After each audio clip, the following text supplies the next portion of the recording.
ধৰ্ম যদি নষ্ট হয়, অৰ্থ যদি ক্ষতি হয়, কামনাবিলাক যদি বাসনাবিলাক যদি কৰ্মময় ঈশ্বৰ তত্ত্বৰ ফালে ধাৱমান নহয়, মায়াৰ মোহৰ শান্তিৰ ফালে ধাৱমান হয়, তেতিয়াহ'লে জীৱবিলাক বন্ধনত পৰি থাকিব।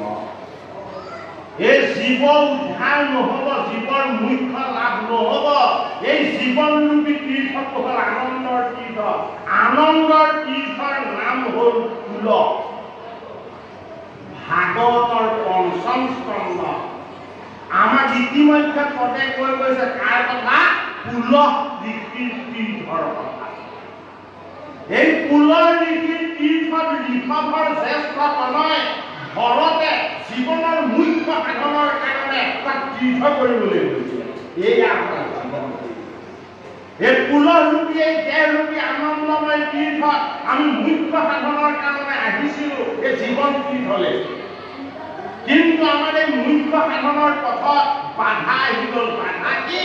এই ভাগৱতৰ পঞ্চম স্কন্ধৰ পদে আমাক শিকোৱা গ'লে কি?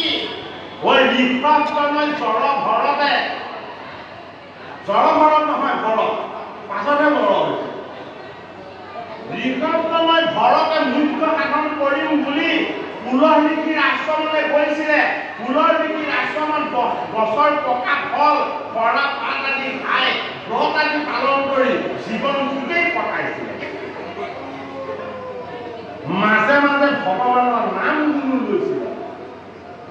কিন্তু কি হৈ গ'ল? তেওঁ বেদৰ শাস্ত্ৰৰ অধ্যয়নৰ পৰা এটা কথা গম পাইছিলে। বোলে কি? জীৱই যদি মুখ্য লাভ কৰিবলৈ হয়, তেতিয়াহ'লে প্ৰণৱ মন্ত্ৰ জপ কৰিব লাগে। প্ৰণৱ মন্ত্ৰটো কি? ওম অ ও ম। প্ৰণৱ মন্ত্ৰ জপ কৰিলে মুখ্য সাধন নহয়, ভাগৱতে সিদ্ধান্ত দিয়ে। প্ৰণৱ মানে কি? প্ৰণৱ মানে হ'ল ওম। অ ও ম। অ ও ম মানে কি? তিনি গুণময় সাধনাৰ যোগেদি জীৱৰ কেতিয়াও মুখ্য সাধন নহয়। এই প্ৰণৱ মন্ত্ৰ জপ কৰাৰ লগে লগে নিৰাকাৰ নিৰ্গুণ হৰিয়ে এজনী মায়াময় মৃগৰ ৰূপ ল'লে। হৰিক মাতে মন্ত্ৰৰে, হৰিক মাতে নামেৰে, হৰিক মাতে তেওঁ গুঞ্জ আৰু লীলাৰে। ভাগৱতৰ পঞ্চম স্কন্ধত দেখাইছে হৰতে এই হৰিক মাতিছিলে প্ৰণৱ মন্ত্ৰৰে, আৰু হৰি আহি গ'ল কি হৈ? এজনী গৰ্ভৱতী মৃগ হৈ। এই মৃগৰ ওপৰত হৰি আহিলে আৰু চাপ মাৰি দিলে সিংহৰ ভয়ত নদীত যেতিয়া চাপ মাৰি দিলে এটা পোৱালি জন্ম হ'ল আৰু মৃগজনী নদীত উঠি গৈছিল। এয়া বিষ্ণুৰ মায়া, এয়া হৰিৰ মায়া। এই হৰিৰ মায়াৰূপী মৃগ হৈ আমি এই জগতলৈ আহিছো। এই মৃগৰ পোৱালি ৰূপী আমাৰ পুত্ৰ পৰিবাৰ আৰু ভাগ্যা এইবিলাকৰ মুখতে আমি বন্দী হৈ আছো। ভাগৱত শাস্ত্ৰই আমাক সেই শুদ্ধ তত্ত্বৰ কথা আমাক জনাইছে। কি বুলি জনাইছে? কুল ঋষিৰ আশ্ৰমলৈ আহিছিলে ভৰতে নিজৰ জীৱনৰ মুখ্য সুখৰ আনন্দ লাভ কৰিব। কিন্তু তাৰ অনুপাতো হ'ল কি হ'ল? মৃগ শাবকত মোহিত হ'ল। এই মৃগ শাবকে হ'ল আমাৰ বাস্তৱ জীৱনত কি? আমাৰ পুত্ৰ কন্যা পৰিবাৰ আৰু এই সংসাৰখন। এই সংসাৰখনত থকা আমাৰ পুত্ৰ আৰু কন্যা হ'ল আমাৰ সেই মৃগ পোৱালিটো।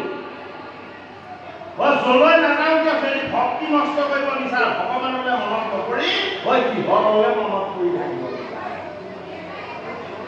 সেইটো কাৰণে এই মায়া মৃগৰ পোৱালিটোৰ কথা এই ঋষভজনৰ ঘৰতে ভাবি আছে। বোলে কি? মোৰ পোৱালিটো যদি বাঘে খাই কি হ'ব? এই বাঘটো কি? বাঘটো আমাৰ লোভ। লোভৰ নাম হ'ল বাঘ। এই সংসাৰী জীৱবিলাকৰ লগত লোভ আছে। সেইটো কাৰণে লোভটো বাঘ। বোলে কি? ই খেদি খেদি আমাকে খাই থাকে, আমি নাজানো। পলাই তেনে দেখো সন্ধি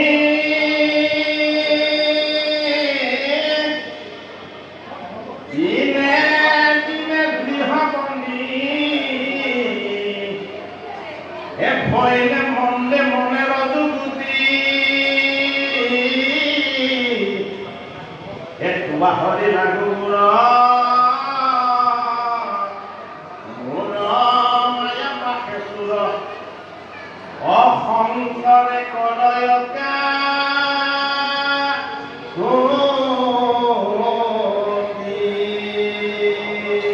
অসংসারে কিয় লাগি কৰিছে এ লোভমোহ দুহকীয়া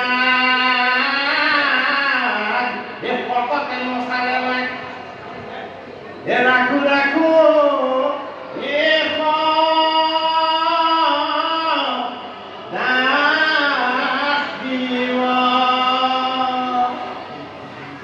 আমাক কিহে খেলি আছে লোভ ৰূপী বাঘে এই মোহ ৰূপী মায়াই হয় আমাক খেলি আছে এই জীৱনত এই লোভ আৰু মোহৰ মায়াৰ ধনৰূপী নিজৰ এই মায়া পোৱালিত আমি মোহিত হৈ সংসাৰৰ মায়াতে আমি কি কৰি আছো অচেতন হৈ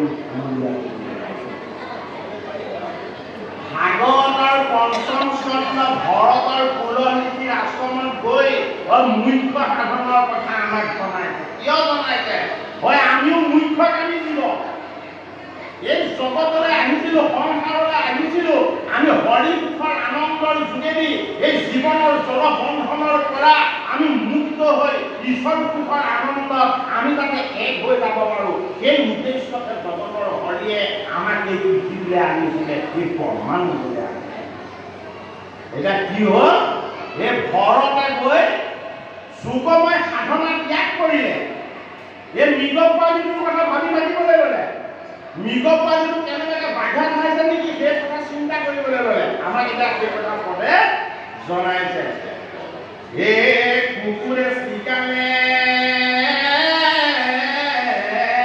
বাঘে পালে পালে অটুকয়ে কেশ ৰে পাই এই হৃদয় বিদাৰি পেলাই বেকমাৰি এসমৰতে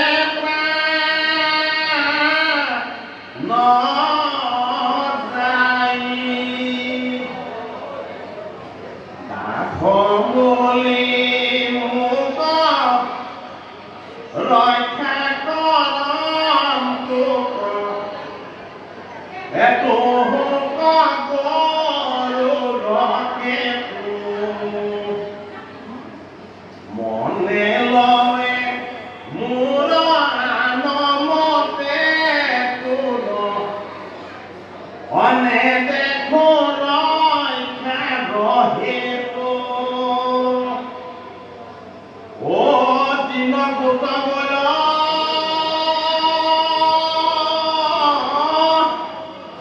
ৰাত্ৰি আহিবল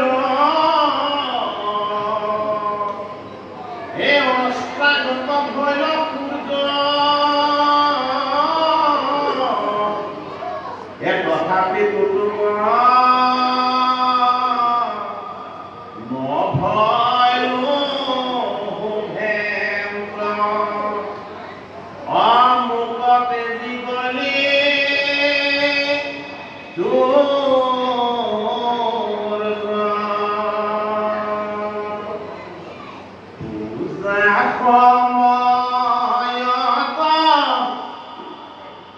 লগে থাকা কতো আসনত বহি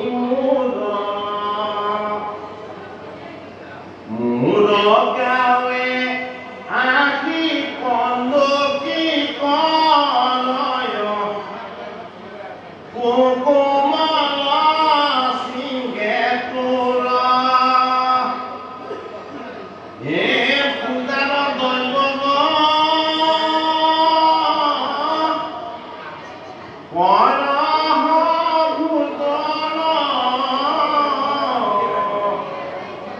অধ্যয়ন এৰি থাকো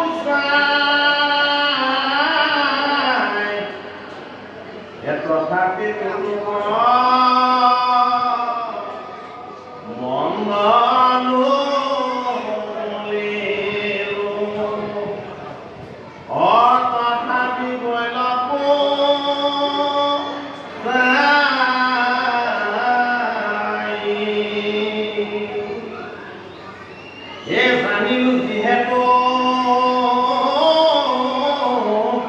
হতে দিলি মোক অধ্যান কথা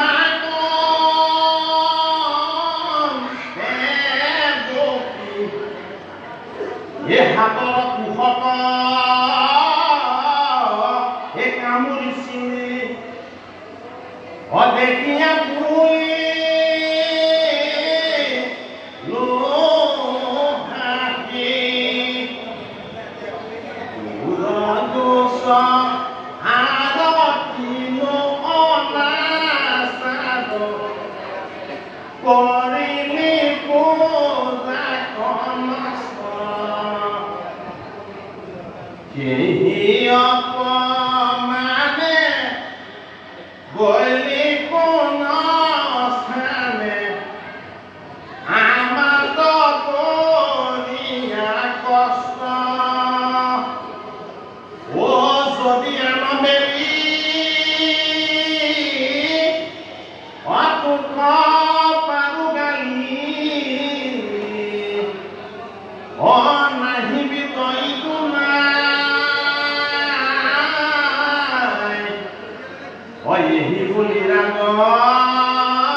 নাভি কি নাভি হল সৃষ্টিৰ ৰহস্য নাভি কি কোনেও জানি বুজি শেষ কৰিব নোৱাৰা তত্ত্ব নাভি কি নাভি হল ৰহস্যৰ মাজত লুকাই থকা ৰহস্য এইটো কাৰণে সৃষ্টিৰ ৰহস্যতকৈ গম্ভীৰ বস্তু নাই সৃষ্টিৰ ৰহস্যতকৈ গভীৰ জ্ঞান নাই সৃষ্টিৰ ৰহস্যতকৈ গভীৰ তত্ত্ব নাই সেইটো কাৰণে পঞ্চম স্কন্ধত দিছে কি ভগৱতীৰ ৰহস্য তত্ত্ব কাৰ দ্বাৰা এই ভৰতৰ দ্বাৰা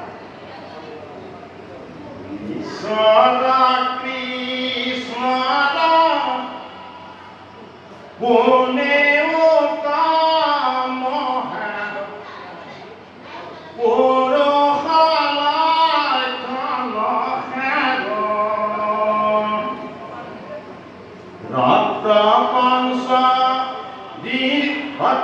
গম্ভীৰ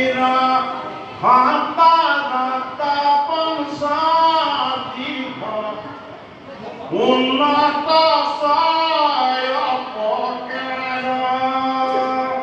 মাধৱ মহাপুৰুষে কি কৰিছে গুৰুজনৰ আজ্ঞা পাই গোবিন্দৰ তত্ত্ববিলাকক মন্থন কৰিছে মন্থন কৰি কৰি অমৃতখিনি নাম মুখালে আনিছে বোলে কি ঈশ্বৰ কৃষ্ণক তুমি যেনেকে চাব বিচাৰিছা তেনেকে কৃষ্ণ দৰ্শন নহব ঈশ্বৰ কৃষ্ণৰ তত্ত্ব কি ঈশ্বৰৰ পৰম তত্ত্ব পৰমাৰ্থ সেইটো কাৰণে কি ঈশ্বৰ কৃষ্ণৰ পুৰুষ লক্ষণ কেইটা 21টা এই 21টা ঈশ্বৰ কৃষ্ণৰ পুৰুষ লক্ষণ বিষ্ণু অৱতাৰত পৰশুৰাম ভগৱানে নজনাৰ কাৰণে 21 বাৰ হাতত উঠাই লৈ এই পৃথিৱীখন ভ্ৰমণ কৰি থাকিব লগা এইটো কাৰণে ঈশ্বৰ কৃষ্ণৰ 21টা পুৰুষ লক্ষণ মাধৱ মহাপুৰুষে আমাৰ নাম ঘোষা শাস্ত্ৰত আনি দিছে বোলে কি ঈশ্বৰ কৃষ্ণৰ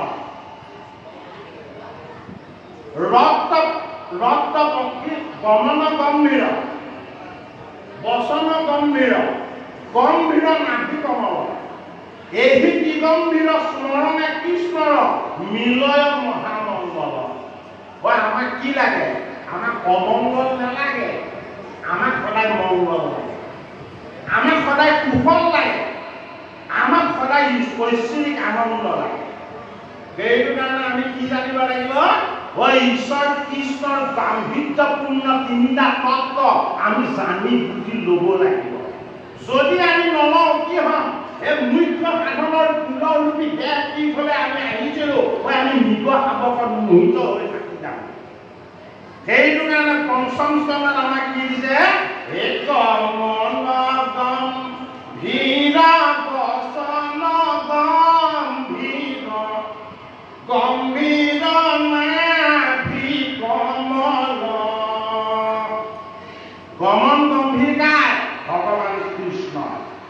গমন গম্ভীৰ কায় ভগৱান ৰামৰ, গমন গম্ভীৰ কায় ভগৱান পৰশুৰামৰ, গমন গম্ভীৰ কায় বামন প্ৰভুৰ। কিয় গমন গম্ভীৰ? তেওঁলোকে যদি গমন কৰে জগত পবিত্ৰ হয়, তেওঁলোকে যদি যাত্ৰা কৰে জীৱ শুদ্ধ হয়, প্ৰকৃতি পুণ্যময়। সেইটো কাৰণে আমাৰ গমনটো যদি গম্ভীৰ কৰিবলৈ হয়, আমাৰ গমন দুই প্ৰকাৰ। এক প্ৰকাৰৰ গমন আমাৰ ভিতৰলৈ, এক প্ৰকাৰৰ গমন আমাৰ বাহিৰলৈ। এই অন্তৰ্মুখী গমনটোৰ কথাহে আমাক ঘোষাত কৈছে। বোলে কি গমন গম্ভীৰ, বোলে কি তুমি দেহৰ তত্ত্বৰ পৰা, জীৱৰ তত্ত্বৰ পৰা, দশইন্দ্ৰিয়ৰ তত্ত্বক অতিক্ৰম কৰি তুমি মনৰ তত্ত্বলৈ গমন কৰা। মনত কি আছে? মনত আছে অন্ধ। সেইটো কাৰণে আমি প্ৰথম ক'ত প্ৰৱেশ হ'ব লাগিব? আমাৰ মনটোক আমি ঈশ্বৰৰ লগত এক কৰিব লাগিব। মনটোক যদি, ভাগটোক যদি আমি ঈশ্বৰৰ ওচৰলৈ নিব নোৱাৰো, দেহেৰে গৈ নামঘৰ আহি পালেও আমাৰ একো লাভ নহ'ব। আমি প্ৰথম গুৰুৰ আসনৰ ফালে দৃষ্টিৰে চোৱাৰ আগতে আমি ঘৰতে মনেৰে দৰ্শন হ'ব লাগিব। ইয়াৰ পাছতে আমি চকুৰে দৰ্শন হ'ব। মনৰ ভাৱ আৰু ভাগটি স্নান কৰোঁতে আমাৰ হৃদয় উঠলি উঠিব লাগিব। বোলে কি ভগৱন্তৰ গুণ যশ শ্ৰৱণ কীৰ্তন হ'ব, ভকতৰ সংগত ভগৱন্তৰ আনন্দ লাভ হ'ব। গমন গম্ভীৰ, এই ভাৱবিলাকত, এই চিন্তাবিলাকত আমাৰ কায় বাক্য আৰু মনলৈ কি আহিব? পুণ্য আহিব। সেইটো কাৰণে আমাৰ মনটোক আমি ঈশ্বৰমুখী কৰিবলৈ আমি যত্ন কৰিব লাগিব। এই যত্নটোৰ নাম হ'ল কি? মনৰ ভাৱবিলাক যাতে গাম্ভীৰ্যপূৰ্ণ, আত্মযুক্ত, পৰমাত্মাযুক্ত, জগতৰ হৰিৰ চৰণমুখী যাতে হয়। সেইটো কাৰণে অৰ্জুনক ভগৱান কৃষ্ণই প্ৰশ্ন কৰিছিলে যে হে অৰ্জুন, তুমি মোক যদি কিবা এটা দিব বিচাৰা তেতিয়াহ'লে তুমি মোক কি দিবা? এতিয়া অৰ্জুনে কান্দি কান্দি ভগৱান কৃষ্ণক কৈছে দিবলৈ একো নাই মোৰ হাতত। বোলে কি এই পঞ্চভূতৰ দেহটো তোমাৰ, মোৰ দশইন্দ্ৰিয় তোমাৰ দ্বাৰাই চলি আছে। এই হস্তিনাপুৰ আৰু ইন্দ্ৰপ্ৰস্থত যিমান বস্তু আছে চব তোমাৰ চৰণত উৎসৰ্গা কৰি দিয়া হ'ল। ইয়াত মোৰ বুলি একো বস্তু নাই। হে কেশৱ, মই তোমাক দিবলৈ মোৰ হাতত একো বস্তু নাই, মই কি দিম এতিয়া তোমাক? এতিয়া অৰ্জুনে একো দিবলৈ নাই বুলি কৈ ভগৱান কৃষ্ণৰ চৰণত পৰি হুক হুককে কান্দিবলৈ ধৰিলে। তেতিয়া কৃষ্ণই হাঁহি হাঁহি কৈছে, এটা বস্তু দিবলৈ এতিয়াও বাকী আছে। যিটো বস্তু তুমি মোক দিয়া নাই এতিয়ালৈকে, সেইটো কাৰণে তোমাৰ অভাৱ হৈ আছে। মন মনা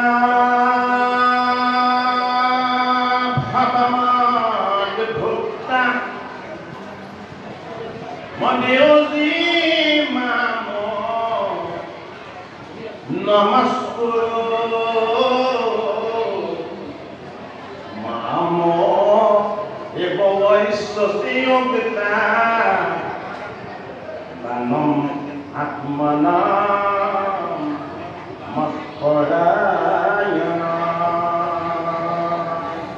ভগবান কৃষ্ণ অর্জুনক কলে মন মনা ভগবান ভুক্তা মদিউচি মাম নমস্কুরু। এটা মাধৱ মহাপুৰুষে ঘোষাত কি বুলি লিখিলে? এই মুক্ত মাত্ৰ সদা দিয়া মোৰ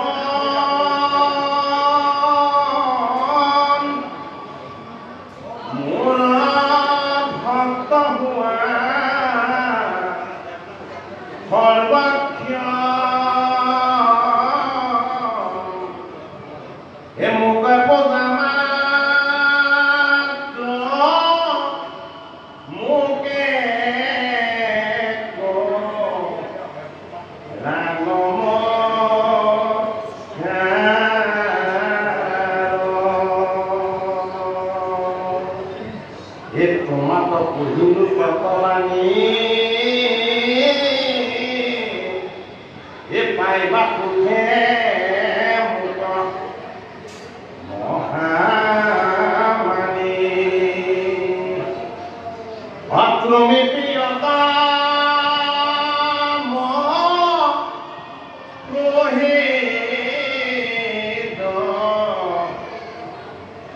অখিয়া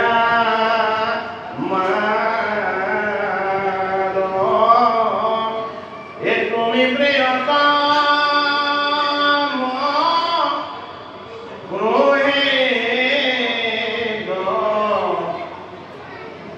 অখিয়া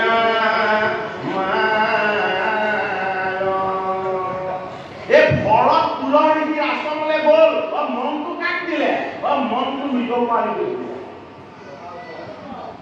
এই মনটো মৃগ পোৱালিটো দিয়াৰ কাৰণে এই মৃগৰূপী মায়াবিলাকে ভৰতক মেৰিয়াই মেৰিয়াই ধৰিলে সেইটো কাৰণে ভৰতৰ কি হ'ল মৃত্যুৰ সময়তো সেই পোৱালিটোলৈকে মনত কৰি থাকিলে যেতিয়া ভৰতৰ অন্তিম মৃত্যু হ'ল তাৰ পাছৰ জন্মত এইজন ভৰত ঋষভৰ প্ৰণয় এটি মৃগ হৈ জন্ম ল'ব লগা হ'ল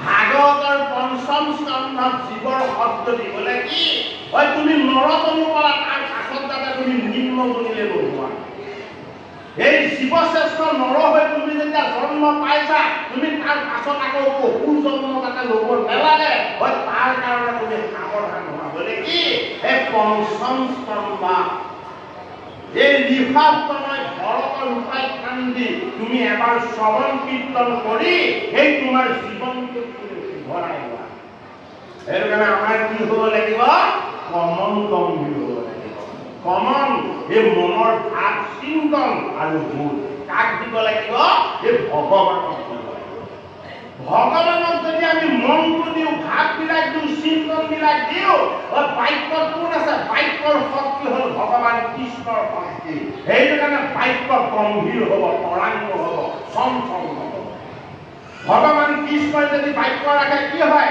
মেঘৰ গৰ্জন হয় ভগৱানে নাম চন্দ্ৰই যদি বাক্য ৰাখিছিল কি হৈছিলে ভূত প্ৰেত ৰাক্ষস পিশাচবিলাক দহদিশলে পলাই কৰিম চিকা দিছিলে বোলে কিয় ঈশ্বৰৰ বাক্যত অমৃত আছে গাম্ভীৰ্যতা আছে জগতৰ হৰিৰ দিব্য প্ৰকাশ আছে আৰু ভগৱানৰ শক্তি আৰু সামৰ্থ্য এইটো কাৰণে প্ৰথম আমাৰ গমনৰূপী চিন্তন ভাৱ এইটোক আমি শুদ্ধ কৰি দ্বিতীয়তে আমি আমাৰ বাক্যখিনি শুদ্ধ কৰি ল'ব লাগিব গমন গম্ভীৰ বচন গম্ভীৰ এফালে চিন্তা ইফালে বচন এই দুটা বস্তু যদি শুদ্ধ আৰু সংস্কাৰযুক্ত হয় তেতিয়াহ'লে কি হ'ব আমাৰ অৱস্থান তেতিয়া ঈশ্বৰৰ চৰণত হ'ব ঈশ্বৰৰ চৰণ কি ঈশ্বৰৰ চৰণ হ'ল পদ্ম ঈশ্বৰৰ চৰণ হ'ল কমল ঈশ্বৰৰ চৰণ হ'ল অৰুণ চৰণ হয় নহয়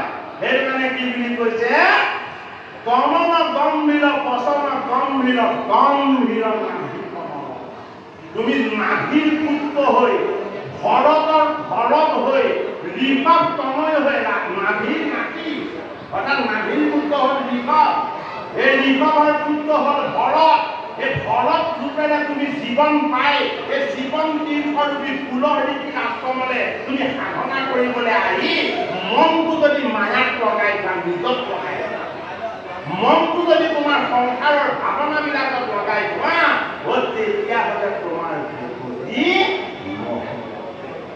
ভাগৱতৰ পঞ্চম স্কন্ধই আমাক দিব বিচাৰিছে ভকতিৰ বোলে কি মৃগৰ জনমৰ পৰা তুমি মুক্ত হ'ব লাগিব বোলে কি তুমি মৃগটো মনত পেলাইছিলা কিয় আত্মাক নাজানি পৰমাত্মাক নাজানি পৰম তত্ত্বৰ পৰা তুমি বঞ্চিত